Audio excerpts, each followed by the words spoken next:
Why in communication we are interested in Fourier transform. It does not mean we want to be mathematician or we want to bother you to do mathematics related to Fourier series or Fourier transform, because that's what we do, and we want to understand what we do and why we do that.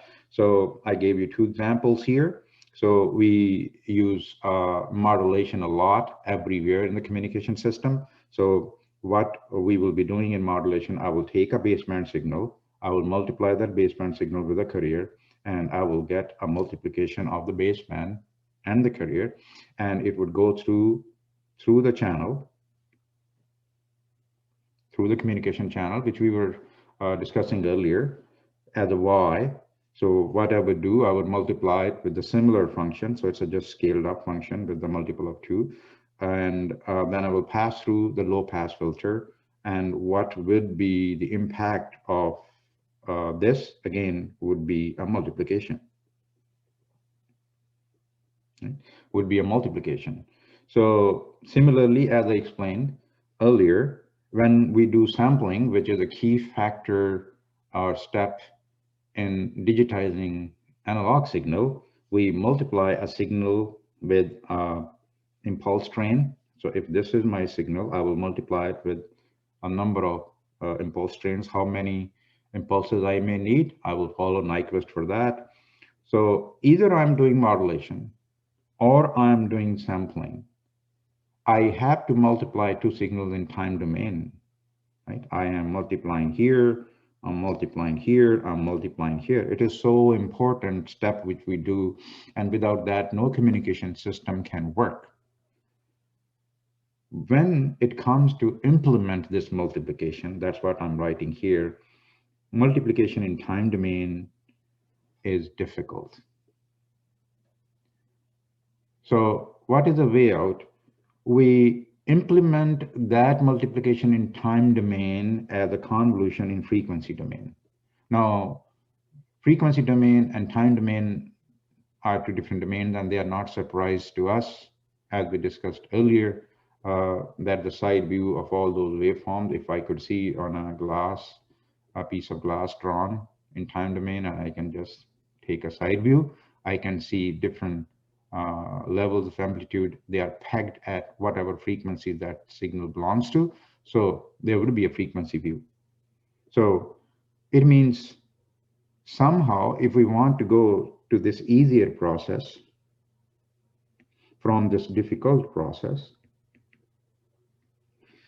we need to know a technique which can take us from time domain to frequency domain, or can bring us back from frequency domain to time domain. Okay. And as we discussed earlier, what are the views of time and frequency waveforms? So that's where we become interested in Fourier transform. So with Fourier transform,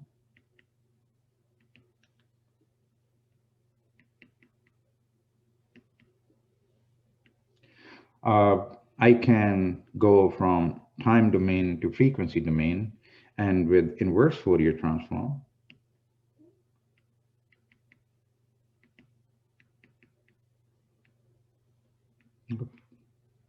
I can come back to time domain once I am in Fourier frequency domain.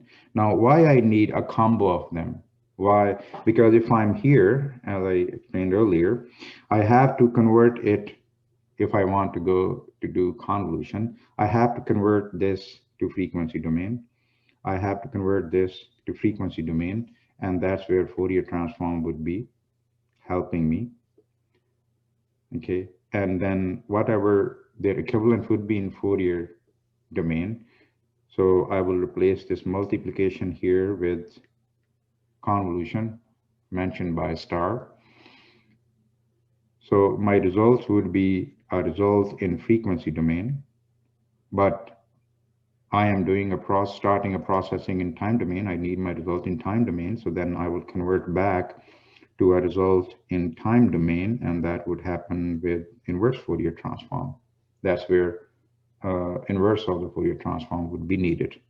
So we have not yet discussed a Fourier transform, but we are creating a need. We are understanding here, why do we need Fourier transform and why we are interested in Fourier transform in communication? Because we do a lot of multiplication in time domain, and for an easy implementation, we want to do the implementation in frequency domain. For them, our operands has to go to frequency domain. We have to operate them in frequency domain, get the result, then we have to come back to the time domain, because frequency domain would not make much sense for us, as we explained earlier. So that is the reason of our interest in Fourier transform.